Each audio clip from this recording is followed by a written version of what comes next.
Hello mga darling, mga lalabs. Meron lang po ako importanteng sasabihin ha. Huwag kayong kukurap. Joke lang. Pero huwag kayong sobrang serious dito sa Reels po. Oo. Nandito po tayo sa Reels para mag-aliw, at sa maaaliw. Ano ba talaga? Aliw. Enjoy. Okay? Let's enjoy here in Reels.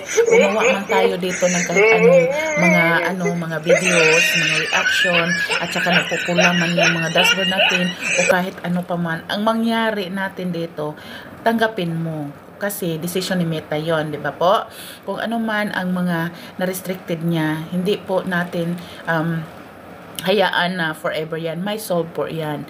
Okay? So, makinig po tayo sa mga nagmi-mentor niyan o nagdi-discuss about dyan, nag-share. Okay? So, ngayon, sasabihin ko sa inyo, ang tanong po, ma-monetize ba ang isang content creator kahit hindi siya nagla-live? Mostly po sa aking mga followers na topic namin yan sa live ko. Ang sabi nila, paano yan? Hindi ako marunong mag-live. O kung mag-live man ako, anong sasabihin ko? Another na naman, sabi, mahihiya ako nga harap sa camera, mahihiya akong mag-live. Ang iba naman, ano bang gawin ko doon sa live? Bakit ba kailangan pang mag-live? Ang dami, no? Pero kahit ano pa man ang mga rason ninyo, tanggapin natin yan. Kasi po, hindi lahat ng tao po gusto makaharap ang kamera. Kagaya ko, makapal ang mukha ko. I love uploads videos. I love to see my face in camera. Okay? So, irespeto po natin yung iba. Kasi iba-iba din ang damdamin at saka iba-iba ang konsepto ng tao. Iba't iba din ang kanilang pagkatao. Okay? So, we respect other people also, no? Kasi, at saka, ang sinabi nyo na hindi ma-monetize, hindi ako ma-monetize kasi hindi ako magla-live, mahihiya ako. Yung iba, hindi ako marunong mag-live. Okay, darling, mga lalabs, okay lang yon. Ma-monetize ka pa rin. Ang sagot dyan, ma-monetize ka po. Ang ibig sabihin, hindi naman pinipilit ni Meta ang tao na mag-live. Marami dyan po na monetize na hindi nagla-live. Bakit kailangang mag-live? Okay? So, i-explain ko po sa inyo bakit kailangan natin mag-live. Para po, yung isang requirements po ni Meta sa stream ads, ginagawa natin ang pagla-live po para mapuno yung isang requirements ni Meta, yung 60,000 minutes views. Okay? Hindi naman sa nagmamadali tayo para mapuno.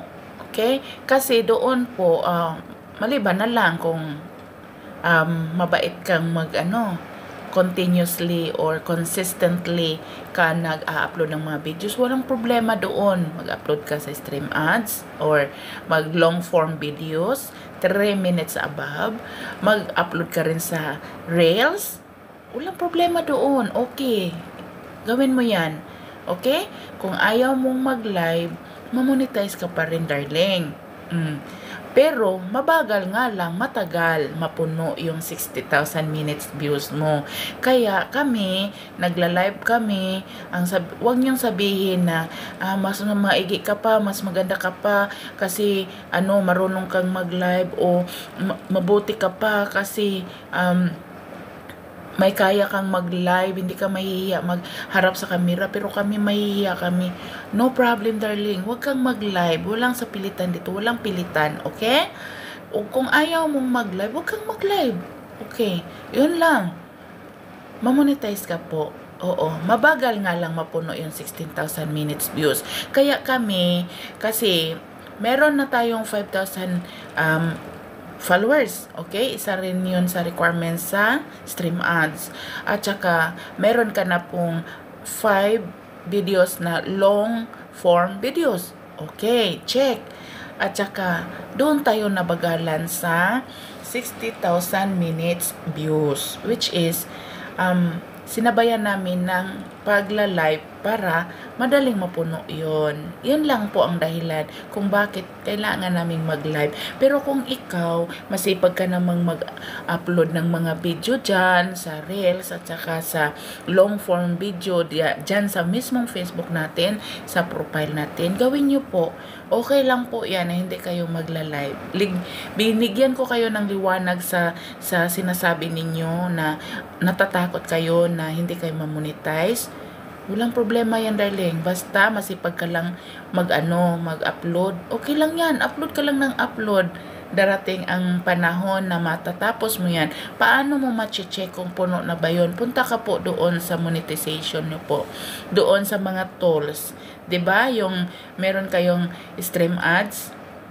Pindutin nyo yun. Doon nyo makikita. At saka, don't be sad, okay? Lahat po dito, nag-enjoy lang po tayo. Huwag po ninyong bigyan ng sakit ng ulo, stress yan, okay? Bye-bye. Sana po mayroon tayong natutunan. So, sana may natutunan po tayo mga pinangga, mga lalab. Sana huwag kayong ma-stress dito. Enjoy lang po. Kung ano man ang maitutulong namin, i-chat nyo kami.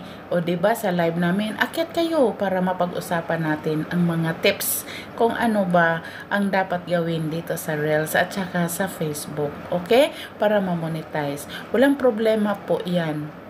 Dito po, magtutulungan po tayo kapwa ka-Reels. Okay? I love you all. At sana maintindihan ninyo na ang pinasukan natin na community ni Reels ay nakaka-enjoy. Huwag po tayo mag-stress. Smile lang, di ba? Smile lang.